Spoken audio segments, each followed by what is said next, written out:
Pepsi very nearly won its bitter battle to take over from Coca-Cola as America's #1 soda in the 1980s, but now it has slipped behind Dry Pepper, which is now in second spot. Coke, of course, is still well out in the lead. As recently as 20 years ago, Dr. Pepper's sales were under half those of Pepsi. At the time, 1 in 9 sodas bought in the US were Pepsi, and Dr. Pepper was only the 6th most popular behind Sprite. But 139-year-old Dr. Pepper has increased its market share with advertising pushes, new flavors, and a boost from TikTok trends. At the same time, drinkers have moved from the standard Pepsi to low-sugar versions and rivals like Dr. Pepper.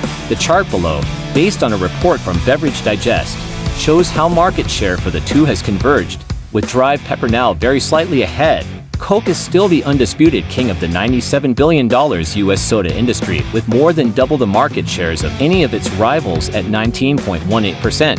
Pepsi's market share is 8.31%, and Dr. Pepper now 8.34%. The Pepsi brand remains the overall number 2 soda when taking into account the diet and zero sugar versions. Dry Pepper, invented in 1885 by Charles Alderton in Texas, is older than Coca-Cola, which came a year later, and Pepsi, launched in 1893. Despite coming first, Dr. Pepper struggled against its rivals who pulled for her away during the Cola Wars. That bitter battle began in the 1960s when Pepsi launched its Pepsi Generation campaign, casting the drink as a hip alternative to Coke for younger people.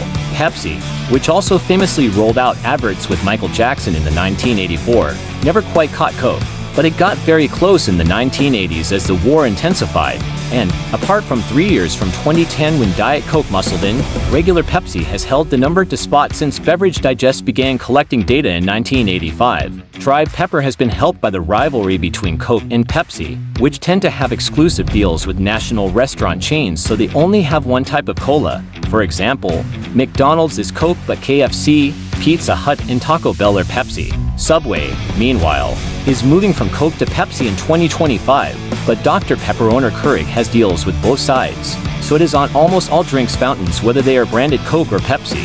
This quirk in distribution has allowed the brand to introduce itself to more and more consumer. Dr. Pepper's chief marketing officer Andrew Springate told the WSJ. Springate has pushed the brand to go big on advertising, including splashing out on college football campaigns. The brand is now growing fastest among Gen Z drinkers. He explained, Dry Pepper has been quick to jump on the trend for younger drinkers to be interested in more unusual flavors. It has introduced variations such as its strawberries and cream flavor. Some of these younger consumers then also become fans of the brand's original product, according to Springate. Dry Pepper has also benefited from popularity on TikTok, where a trend of people filling up popular Stanley Cups with ice and Dr. Pepper have gone viral. TikTok has also introduced the Dirty Dr. Pepper, a concoction of the soda with lime juice, coconut-flavored coffee creamer, and optional liquor. The brand has sought to capitalize on its social media popularity by bringing out its own Dr. Pepper creamy coconut drink. Dr. Pepper has used compelling marketing and exceptional marketplace execution to capitalize on consumers' growing desire for flavored sodas, Dwayne Stanford, editor of Beverage Digest, told DailyMail.com. Dr. Pepper has graduated from Southern staple to a national competitor.